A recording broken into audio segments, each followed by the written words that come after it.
प्रयागराज, श्रद्धा का शहर। यहाँ की गलियों में इतिहास की गूंज है। हर 12 साल में यहाँ कुंभ मेला लगता है। यह मेला केवल एक आयोजन नहीं, बल्कि एक जीवन का उत्सव है।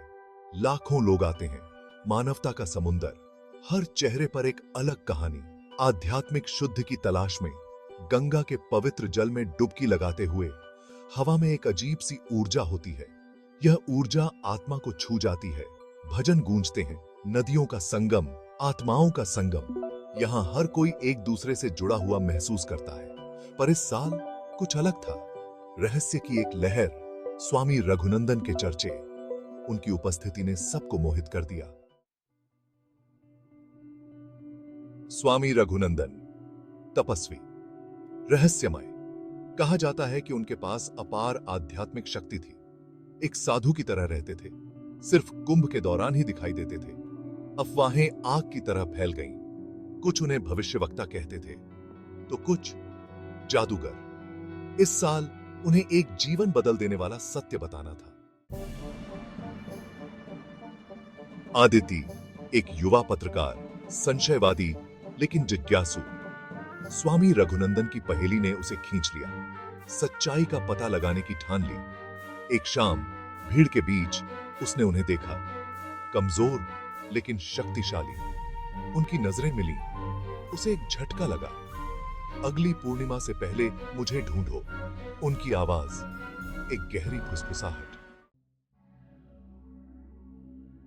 भाग 4। रहस्य से पर्दा उठता है। आदिति ने उन्हें संगम के पास पाया। वह जानती थी कि यह मुलाकात उसकी यात्रा का महत्वपूर्ण मोड़ होगा। उनके शब्द पहेली में लिपटे हुए, हर वाक्य में एक गहरा अर्थ छिपा था।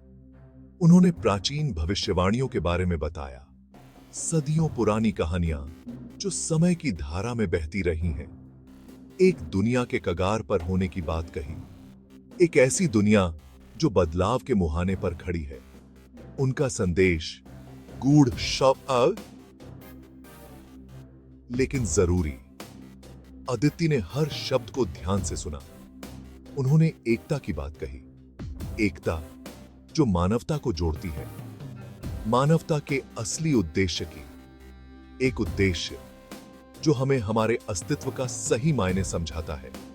फिर उन्होंने उसे एक छोटा सा लकड़ी का डिब्बा दिया। अदिति ने डिब्बे को ध्यान से लिया। चांद छुपने पर इसे खोलना उन्होंने निर्देश दिया। अदिति ने चांद की ओर देखा। उसकी रोशनी में एक नई उम्मीद की झलक थी।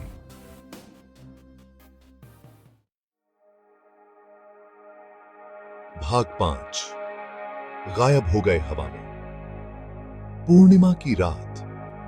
अदिति इंतजार कर रही थी। बेसब्री उसे खाए जा रही थी, लेकिन ऋषि कभी प्रकट नहीं हुए। वह भागी उनके तंबू में, खाली, बिना निशान के गायब। लकड़ी का डिब्बा उसके हाथ में भारी लग रहा था। अंदर एक नोट, सच्चाई तुम्हारे अंदर है। भाग 6। अनुत्तरित पहेली। कुंभ मेला समाप्त हो गया। भीड़ छंट गई, पंडाल खाली हो गए। लोग अपने अपने जीवन में लौट आए, लेकिन रहस्य बना रहा। हर कोई अपने सवालों के जवाब ढूंढने में लगा रहा। स्वामी रघुनंदन के शब्द गूंजते रहे। उनकी बातें लोगों के दिलों में घर कर गईं। उनका संदेश क्या था? वह कहां गए? क्या वह फिर कभी लौटेंगे? ये सवाल सबको परेशान करते रहे। हर चेहरा एक नई कहानी बयां करता था। कुंभ मेला सिर्फ एक सभा ही नहीं, यह एक यात्रा है, आत्मा की खोज की, जीवन के रहस्यों की याद दिलाता है। हर डुबकी एक नई शुरुआत का प्रतीक है। रहस्य जो बने रहते हैं, अनुत्तरित सवाल जो जीवन को और गहरा बनाते हैं।